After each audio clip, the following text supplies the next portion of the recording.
ახალ დიოკნისს ვსტუმრობთ. მარნეულში ვართ. ეს სოფელი ხულოდან გადმოსახლებულმა ეკომიგრანტებმა 1999 წელს დააარსეს და სახელიც აჭარიდან თან გამოიყოლეს. მიუხედავად 37 წლის ისტორიისა, აქ მცხოვრებლებმა ღირსეულად შეძლეს წინაპრების ტრადიციების გაგრძელება. მოდით ჩვენც გავიცნოთ სოფელ ახალ დიოკნისში მცხოვრები აჭარელი ეკომიგრანტები და ვნახოთ თუ როგორია მათი ყოველდღიურობა.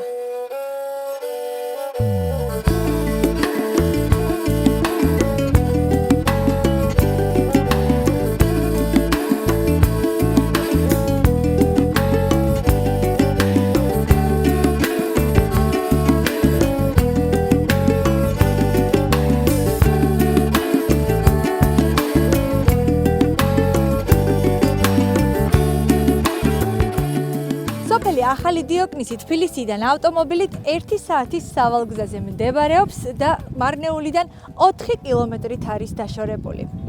სოფელში ამჟამად მხოლოდ აჭარლები ცხოვრობენ, რომელთა რიცხვი 80 კომლია.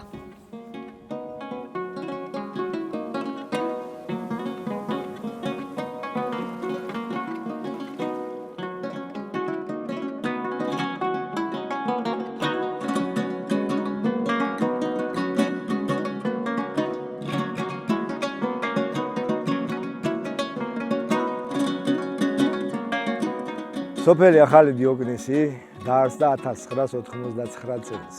ეს განაპირობა მეცხრეულმა მოვლენებმა ხულოს რაიონში, იქ არის სოფელი დიოკნისი, ხულოს რაიონიდან 7-8 კილომეტრში.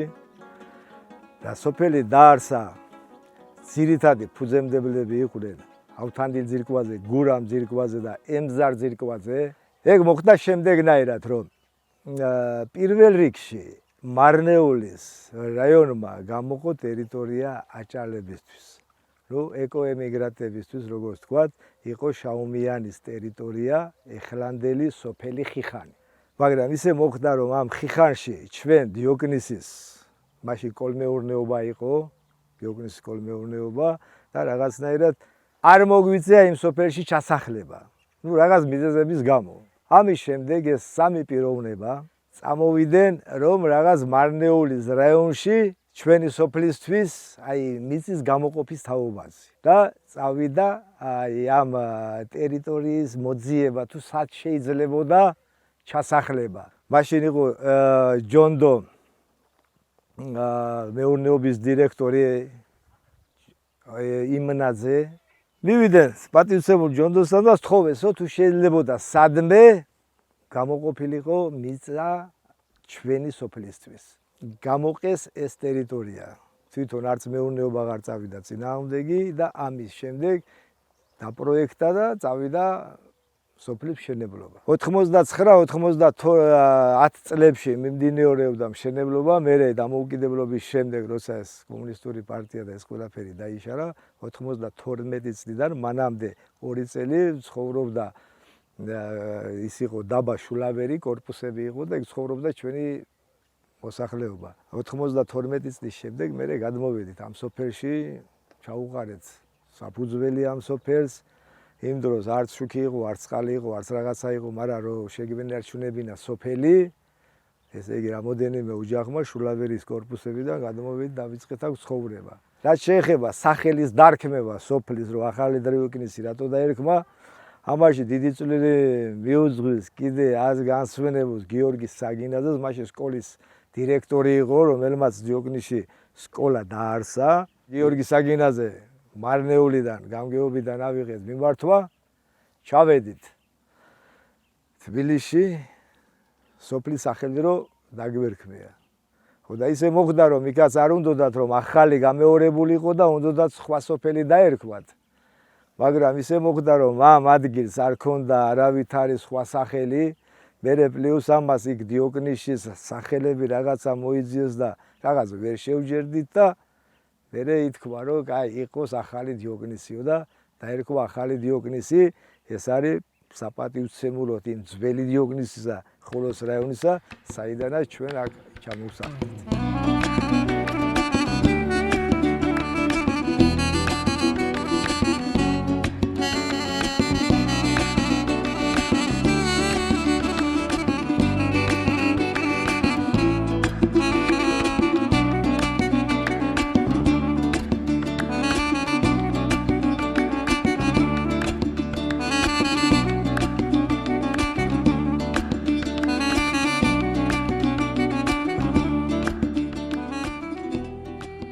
ჩვენ ვიმყოფებით ამჟამად მარნეულის მუნიციპალიტეტში სოფელ ახალ დიოკნისში.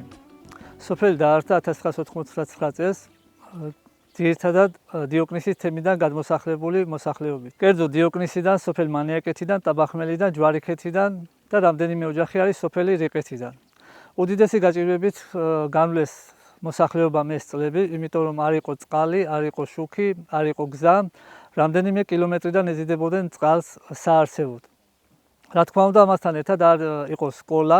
პედაგოგები ძირითადად დაკომპლექტებული იყო ადგილობრივი მოსახლეობით, რა თქმა უნდა, მანამდე მოსწავლეები დადიოდნენ ქალაქ მარნეულში ან სოფელ თამარისში სწავლის მისაღებად. მოსახლეობის მოთხოვნით, მშობლების, მოსწავლეების მოთხოვნით 1998 წელს სკოლა გადაკეთდა საშუალო სკოლად, ხოლო შემდეგ კი საჯარო სკოლად. სკოლის შენობა არ არსებობდა და ერთ-ერთმა მაცხოვრებელმა ბატონმა ვაჟა ძირკვაძემ თავისი საცხოვრებელი სახლი გამოყო სკოლის შენობა, თუმცა იყო გასარემონტებელი, არ ჰქონდა კარი, არ ჰქონდა ფანჯარა.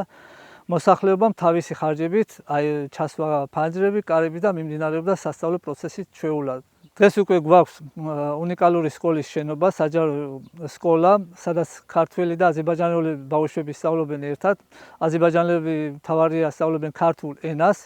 ჩვენი სკოლის კურსდამთავრებულები გარკვეული სპეციალობების მიხედვით წარმატებას მიაღწევენ, იმედი მაქვს, რომ მომავალში გაგრძელდება ასეთი კურსდამთავრებულების გამოშვება. რა თქმა უნდა, ეს გავს ეს ორი სოფელი ერთმანეთს, იმიტომ რომ მოსახლეობა არის ერთი და იგივე, ერთი განაყოფები არიან. ეს სოფელის მზარდი სოფელია, ანუ შვილები, შვილიშვილები მრავლდებიან და სხვაგან კი არ მიდიან საცხოვრებლად, ანუ აქ იყოფენ და აქ სახლებიან, აგრძელებენ ცხოვრებას. გამორჩეული არის ეს სოფელი იმის, რომ არის სტუმართმოყვარე ხალხი რა. უცნობიც რომ იყოს, ხო სტუმრად ნებისმიერ დროს პატივისცემა უყვართ, როგორც დიოკნისში აღვნიშნეთ, ისე უყვართ პატივისცემა ხალხის აქ რა. ტრადიცია გრძელდება, რა თქმა უნდა. ის ტრადიცია, რაც ჰქონდა ხულოში მაგალითად, გრძელდება აქაც ანალოგიურად რა.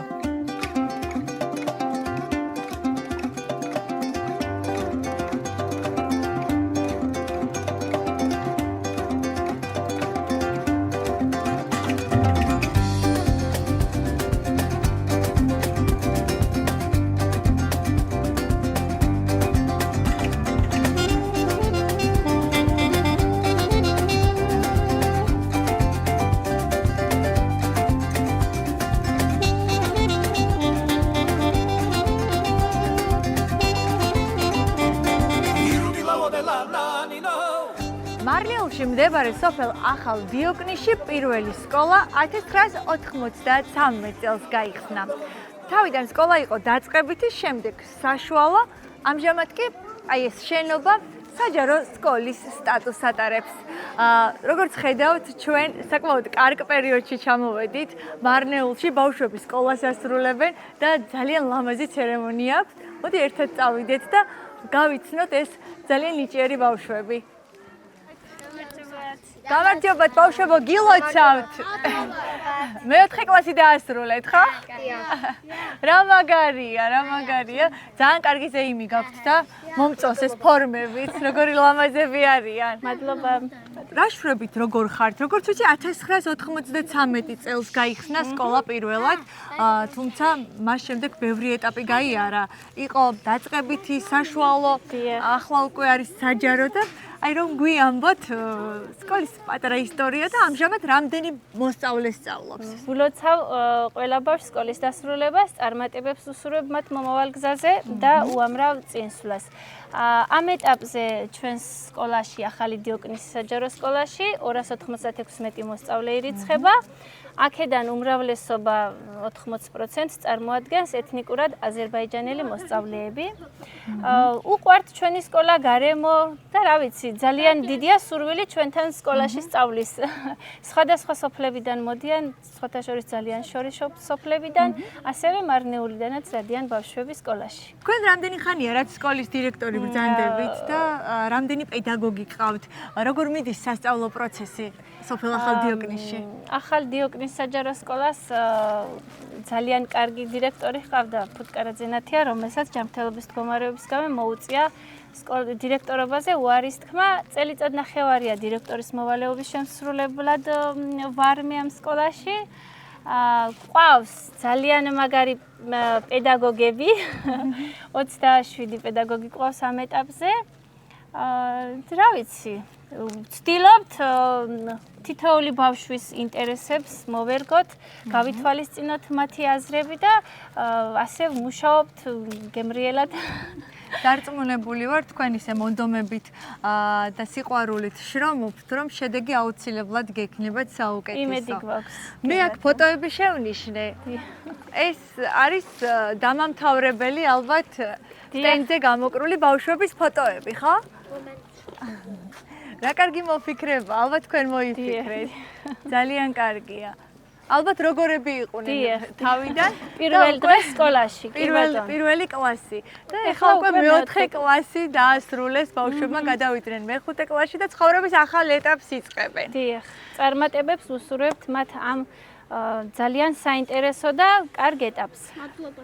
ჩვენც ძალიან დიდ წარმატებას გისურვებთ ბავშვებო. ამ ხელებზე გამოვიარეთ იმისთვის, რომ თქვენ შეგხვედროდით და ძალიან გვიხარია, რომ ესე კარგად და ყოჩაღად დაგხვდით. ხელს აღარ შეგიშლით. წარმატებას გისურვებთ და აბა წარმატებულ წელს გისურვებთ ბავშვებო. ნახვამდის.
ახალი დიოკნისის სკოლამ არაერთი ნიჭიერი თაობა აღზარდა.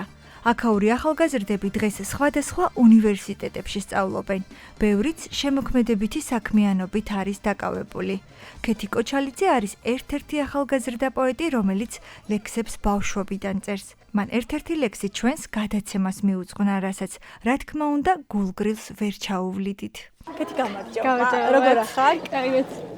როგორც მადლობა, გამარჯობა, როგორ ხართ? ჩვენ დავამთავრე სკოლა. ეხლა ვარ სტუდენტი, ვსწავლობ ამღსდელ კურსზე და როცა გავიგე რომ თქვენ გსტუმრობდით, გუშინ დავწერე მოულოდნელად, როცა წამოტივდი და თან დიდი ხნის გამოწერება და თქვენს ტელეეკრანს ვაგდავნებთ და ძალიან მომწონს აი თქვენ და თქვენი ჯგუფის ერთობლივი მუშაობა. ქეთი, მაინტერესებს რამდენი ხანია რაც ლექსებს წერს? 3 წელია. ძირითადად რაზე წერ ლექსებს? სიყვარულზე, მეგობრობაზე, პატრიოტიზმზე, მაგრამ ჩემი გარკვეული პროცენტი მაინც სიყვარულს ეკუთვნის და აი უფრო გრძნობით წერ ამ ლექსებს.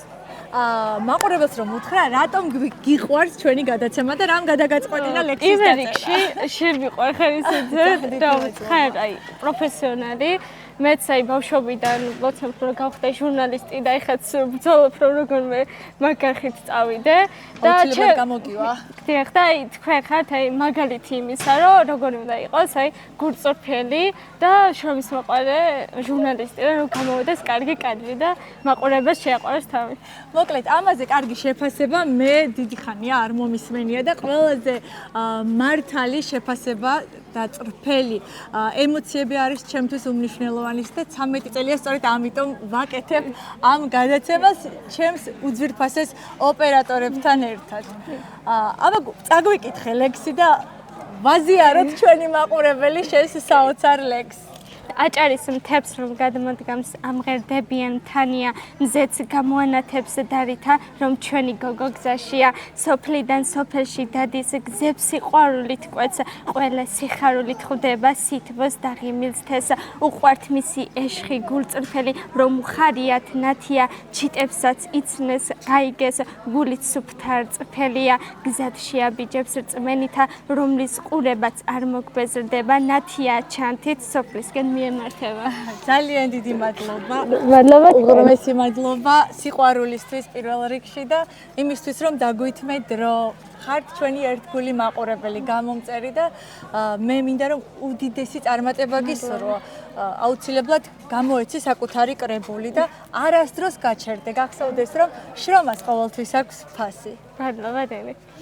მინდა რომ ეს ლექსი თქვენ გაჩუქოთ, გადმოგცეთ, თან სპეციალურად კარგი ნაწერით დავწერე. აი ეს არის მეგობრებო სიყვარული. და შედეგი, რომელსაც ჩვენ ამდენი წელია ასე მუხლ ჩაუხრელი შრომით ვეწევით. დაგემშვიდობები, ახლა გავაგრძელებთ თქვენი სოფლის დათვალიერებას, თქვენ კი წარმატებას გისურვებთ კიდევ ერთხელ და აბა თქვენიც მე დარწმუნებული ვარ ისევ შევხვდებით. მადლობა დიდი და ხოლმე.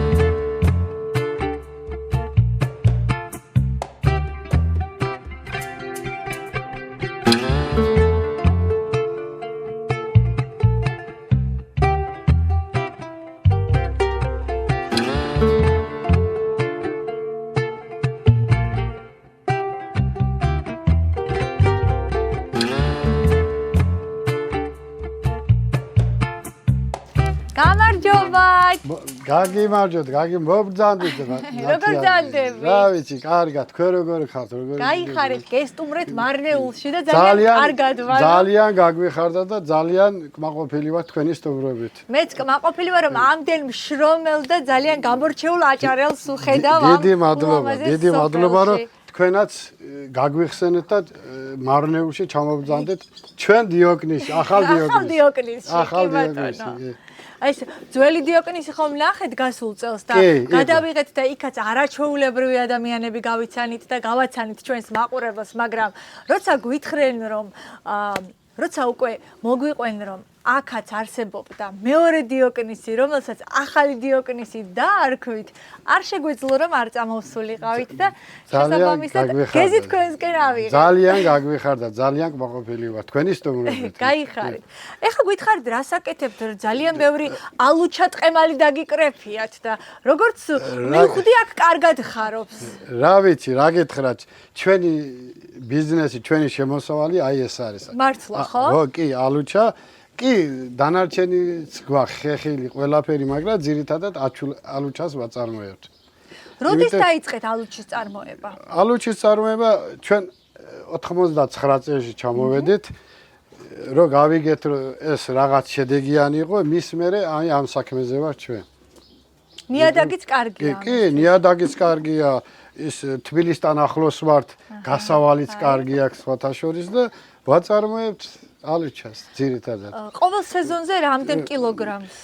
ყოველ სეზონზე გასულ წელს მაგალითად 15 ტონა დავკრიფე. 15 ტონა? გიახ 15 და წელს არ იქნება, იმიტომ რომ ცოტა ცუდი ამინდები იყო, ყინვები და იქნება 10 ტონამდე მე მგონი, რა ვიცი, ნახოთ. აჭარაში რომ ვიცით ხოლმე და ვეძახით მსგავს ფუსფუს ნადს, აქ თუ არის აი დახმარების ნადის ამბავი. აი ეს მეთოდი გვაქვს ზუსტად აქაც, იმიტომ რომ ჩვენ სოფელში ერთმანეთს ეხმარებით. ხო, ჩვენ სოფელში ყველა ერთი სოფლიდან ვართ გადმოსულები.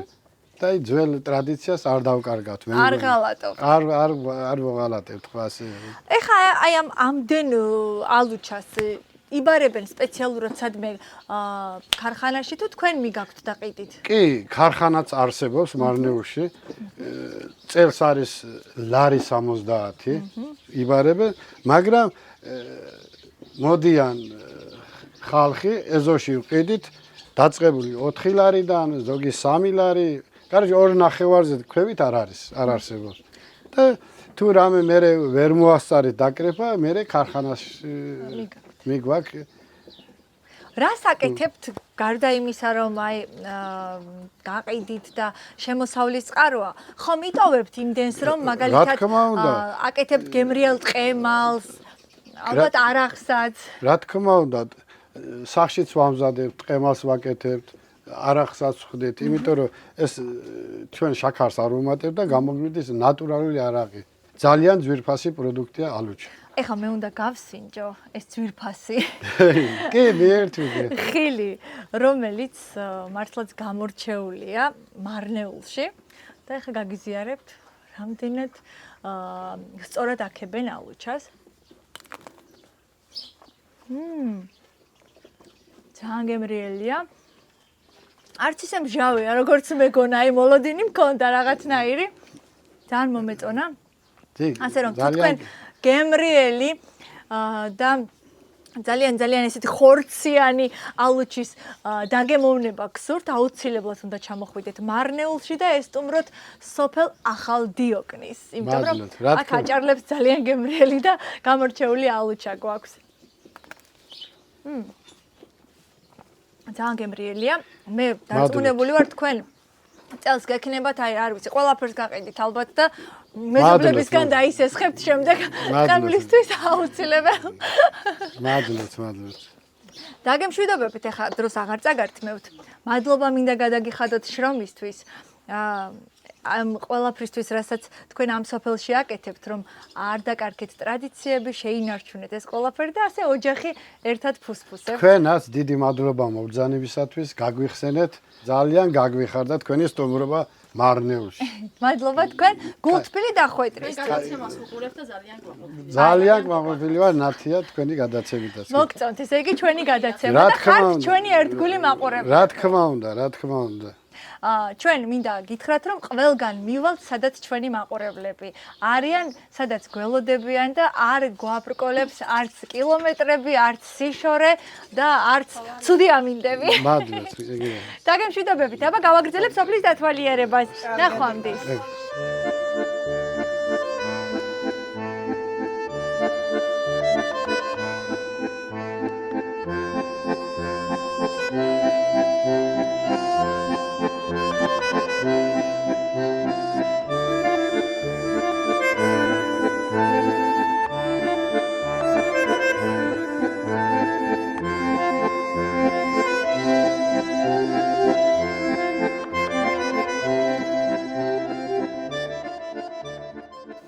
სოფელ ახალ დიოკნისში დღემდე ცოცხლობს წინაპრების შემორჩენილი ტრადიციული ხელსაქმე ქსოვა, ქარგვა და ჩეჩვა.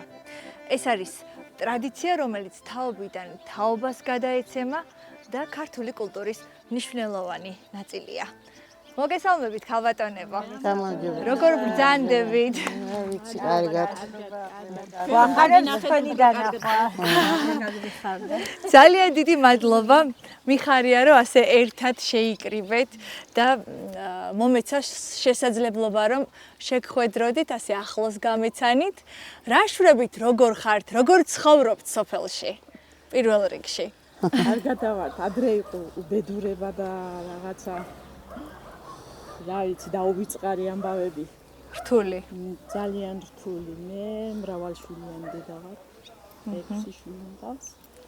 ყველა მესმადლობა თავის ადგილას არიან და ოჯახებილები, შვილები გახარებული ვარ ახლა, ძალიან ბედნიერი ვარ ამ პერიოდისათვის.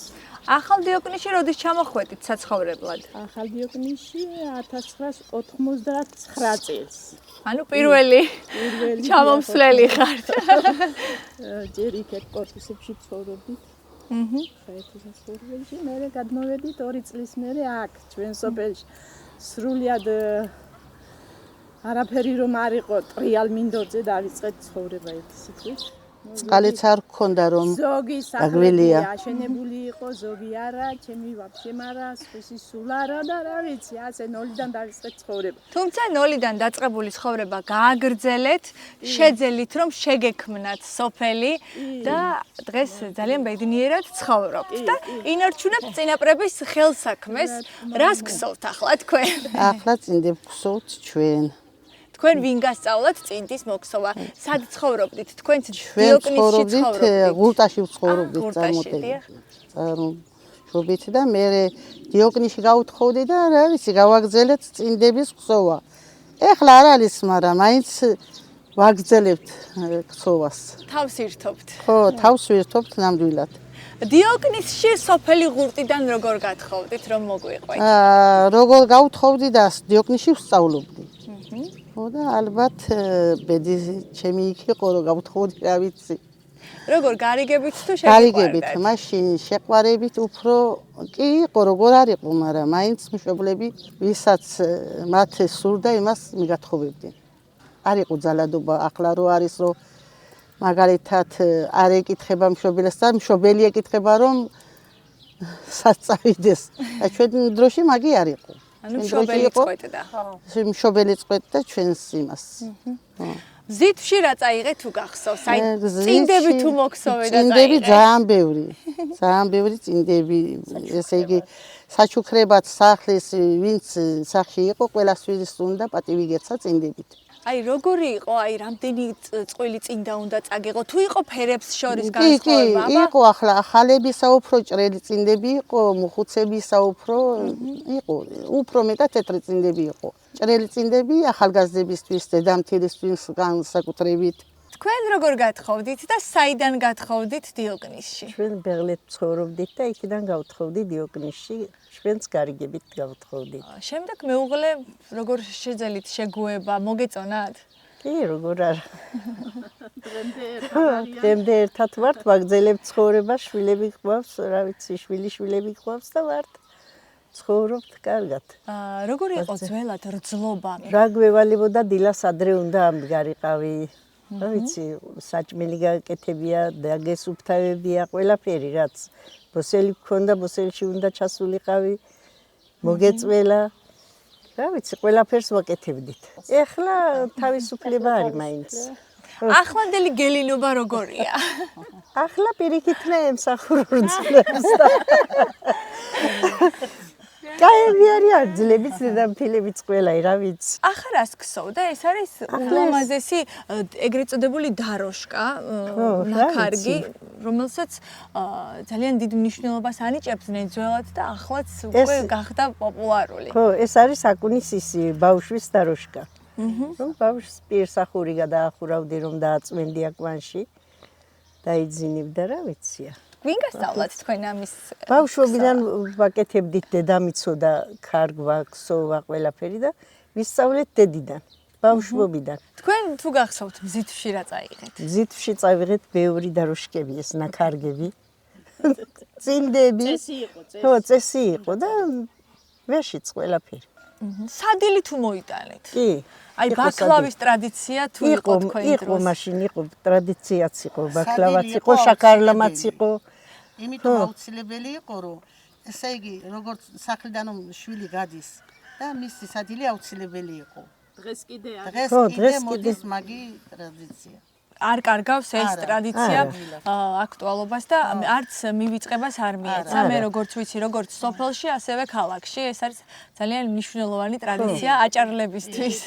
მასე. აუცილებელი იყო ბაკლავა, შაქერლამა, შენი აუცილებელი იყო. თქვენ წამოხვედით 1999 წელს ამ სოფელში, მარნეულში გადმოსახლდით. იცოდით თავდაპირველად, სად მოდიოდით, რა დაგხვდებოდათ აქ და რა უნდა გაგეკეთებინათ, იმიტომ რომ ის სოფელი სულ სხვა სოფელია, სხვა რელიეფით, სხვა მდებარეობით და ეს გარემო კიდევ სულ სხვა. ძალიან დიდი იყო. ჩვენ შევსულიყავით მზამზარებლის სახლებში, მაგრამ ისე არ დაგხვდა. ყველა არ აშენდა, ჩვენ თვითონ ავაშენებით, ჩვენ თვითონ იბრძოლეთ ერთი სიტყვით. ჩვენ თვითონ გავაკეთეთ სახლი. მე რომ წამოვედი, ჩემი შვილები მე-5 მე-6 კლასში იყვნენ და აქ გაიზრდნენ და აქ დავაქორწინეთ. აქ დაოჯახდნენ თქვენი შვილები და თუ გაიხსენებთ როგორ მოიყვანეთ რძალი. ვიცი. როგორც ვიცი თქვენი რძალი. გიმშვენებთ თქვენ. ესე ის იყო, რა ვიცი, გახარებული ვიყავით. ჩვენ წალკაში დავდიოდით. ეს წალკიდან არის ჩემი რძალი და იქ რა ვიცი დავინახე ძალიან მომეწონა ხასიათი ძალიან ჩვენ ესე მე გოგოშვილი არ მყავს და როგორც გოგოშვილი ისე მივიღე ჩემ ოჯახში რძალი კი არა გოგოშვილად მივიღე.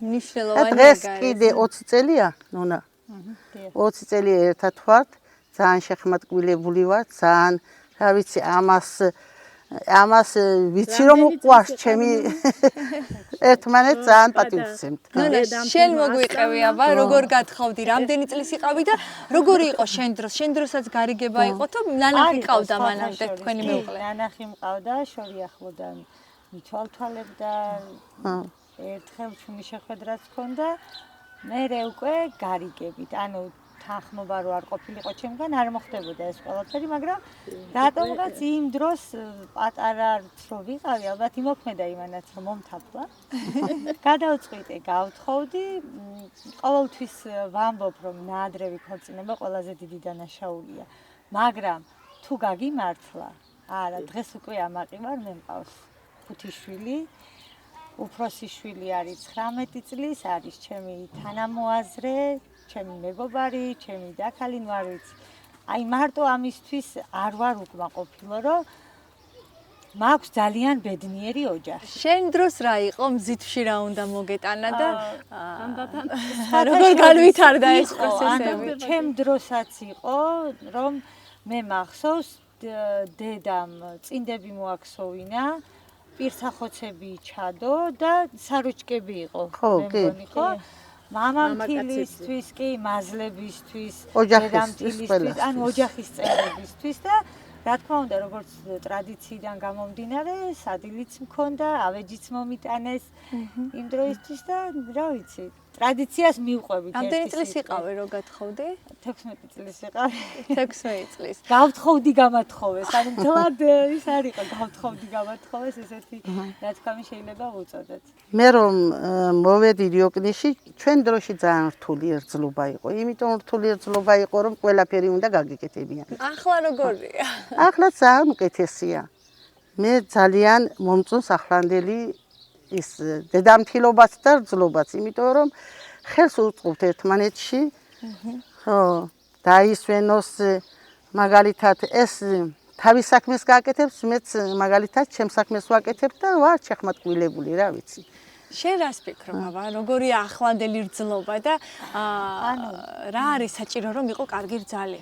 მე ვიცი, ძველი რძლობა როგორიც იყო, ანუ დედაჩემიდან გამომდინარე, დედამთილის საუბრებიდან გამომდინარე და ძალიან დიდი განსხვავებაა, იმიტომ რომ ადრე რძლები ბევრ ვალდებულებას იღებდნენ საკუთარ თავზე. ავალებდნენ, არ იღებდნენ. ხო, მაგრამ იღებ თუ კარგი რძალი იყავი, უნდა აგეღო ეს ვალდებულება.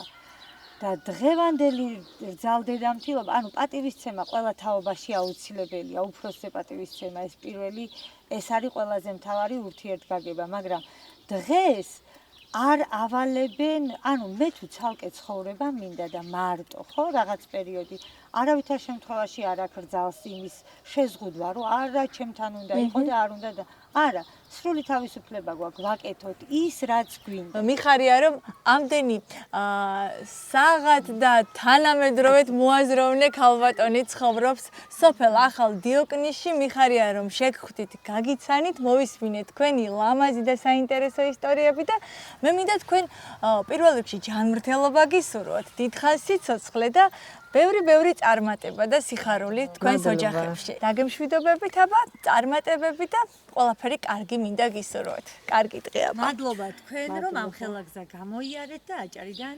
გაგვახარეთ ნამდვილად. ძალიან დაგისხარდეთ. ხედავდით, აი, აქედან გეთერებოდით. სულ უსმენთ თქვენ გადაცემებს, ძალიან გახარებული ვართ რომ როცა დაგინახავთ და გვეამაყებით რომ თქვენ საჭარელი ხართ და ჩვენც და მადლობა რომ კიდე გვესტუმრეთ. გაგვახარეთ რომ უწევთ პოპულარიზაციას. აუცილებლად ისევ გესტუმრებით, აბა რისთვის ვართ ჩვენ, ერთმანეთი უნდა გავახაროთ და გავაბედნიეროთ. ჩვენც ასევე ნახვამდის.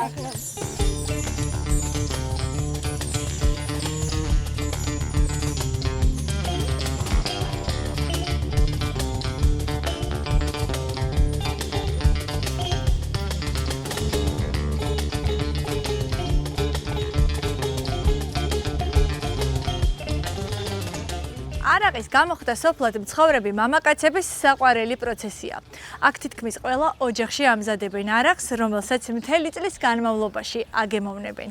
მე ახლა უნდა ვესტუმრო ბატონ ნოდარ კახაძეს, რომლის არაყის სოფელში განსაკუთრებული პოპულარობით სარგებლობს. ბატონ ნოდარ, გამარჯობათ.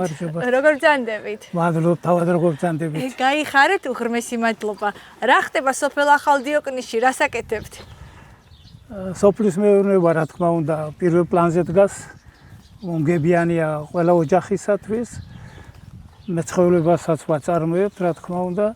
ალუჩის ბაღი გვაქვს, რომელიც მომგებიანია, რა თქმა უნდა. და ამით მეტი შემოსავალი გვაქვს. სოფელს მეტი რა უნდა. რა თქმა უნდა, ნოყიერი მიწა, შრომელი ადამიანები და კარგი მოსავალი. კი ბატონო. არაყზე მოგვიყევი, აბა რამდენი ხანია რაც ეს პროცესი არის თქვენი ოჯახის განუყოფელი ნაწილი? როგორც კი ჩამოვედით და ჩამოგვასახელეს უბრალოდ საცხოვრებლად, აი იმ დღიდან სარგებლობთ ასეთი გამოხდას ვაწარმოებთ ოჯახში. ძირითადად არის ტყემლის. და ისიც კურკის გარეშე, კურკა გაცლილი აქვს, იმიტომ რომ სამკურნალოც არის. და რა თქმა უნდა, უფრო კარგი არის. არც პახმელი აქვს, არაფერი არ აქვს საერთოდ. შაქრიანობა? შაქრიანობა თავისი რაც აქვს, აი იმით ვაკეთებთ. არავით არის შაქარის დამატება, არ სჭირდება, იმიტომ რომ ისეთი ის არის, ნერგებისგან არის გაკეთებული ეს ტყემლის ნერგი, რომ აი სიმწიფეში რომ შედის, თავისებური შაქრიანობა გააჩნია. როდის იწყება გამოხდა არაყის და როდის არის უკვე ამის დრო?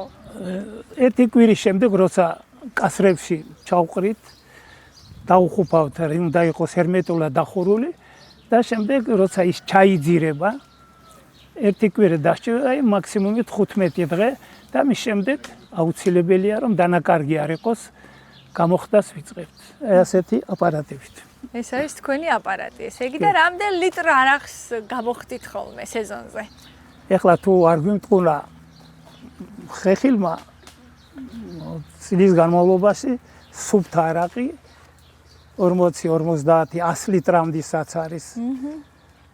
წლის განმავლობაში საკმარისია ოჯახისთვის, სტუმრისთვის, რასაც განსაკუთრებით და თქვენის დანასტუმრებისთვის. ესე იგი მოლხენისთვის საკმარისად ყოფნით თქვენი არაყი. საკუთარი ღვინოცა გვაქვს, რა თქმა უნდა. ფიქრობ ახალ დიოკლისში ჩამოსვლა განმეორებითაც ღირს. აუცილებლად. ჩვენ დიდი ხანია გელოდებოდით და ბედნიერება გვარგონა ღმერთმა, რომ დღეს ჩვენ თან ახართ სტუმრად და გაიხარეთ. ვიზიარებთ ამ ბედნიერ დღეს. ძალიან დიდი მადლობა, რომ ხართ ჩვენი მაყურებლები და ესე გულთბილად გველოდებოდით. რამდენ გრადუსიანია თქვენი არაყი? ეხლა გრადუსი მაღალიც არის, მაგრამ ისე რომ ოჯახისთვის მისაღები სტუმრისთვის 55 გრადუს ტემპერატურა გრადუსზე ვაკეთებთ. არის ნორმალური მისაღები. ვინ გეხმარებათ ამ ფუსფუსში? ოჯახის წევრები ხელს მიწყობენ, რა თქმა უნდა. თან როგორც ხედავ უკვე ემზადებით მწვადები და ამბავი, ესე იგი რა თქმა უნდა, საპატიო სტუმრებისთვის ყოველთვის არის ვამზადებთ. არაყთან ერთად გემრიელი კი ბატონო. წვადის ხორციც, ესე იგი არის ეს ქაქ ტრადიცია სოფელში და თითქმის ყველა ოჯახი ასე აკეთებს სტუმრის მიღების დროს. განსაკუთრებული სტუმრებისთვის კი განსაკუთრებულად ვემზადებით. ძალიან დიდი მადლობა განსაკუთრებული სტუმართ მასპინძლობისთვის, ჩემო კარგო. სიამოვნებით დავაგემოვნებ თქვენს არაყს, თქვენს მიერ გამოხდილ არაყს. დასრულდება ეს ერთი ქვაბი არის, როცა დასრულდება, მე რამას ხელმეორედ ვატრიალებთ. მეორე გადატრიალებაზე უფრო მაგარია.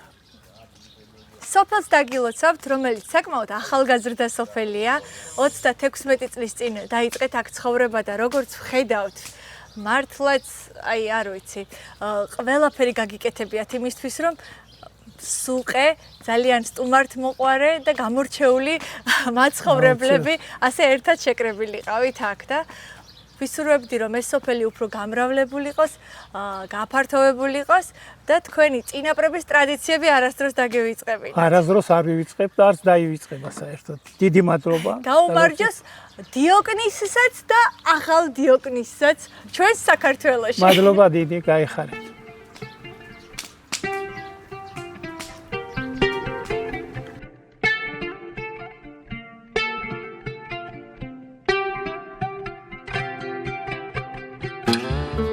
შემდეგ გადაცემაში გაგაცნობთ ფერმერ ქალბატონს, რომელსაც სოფელ ახალ დიოკნისში რამდენიმე სათბური აქვს გაშენებული. ვესტუმრებით გამორჩეულ მევენახეს და დავაგემოვნებთ ამ სოფლის ტრადიციულ კერძებს. შემდეგ შაბათს ჩვენ ისევ სოფელ ახალ დიოკნისში ვართ.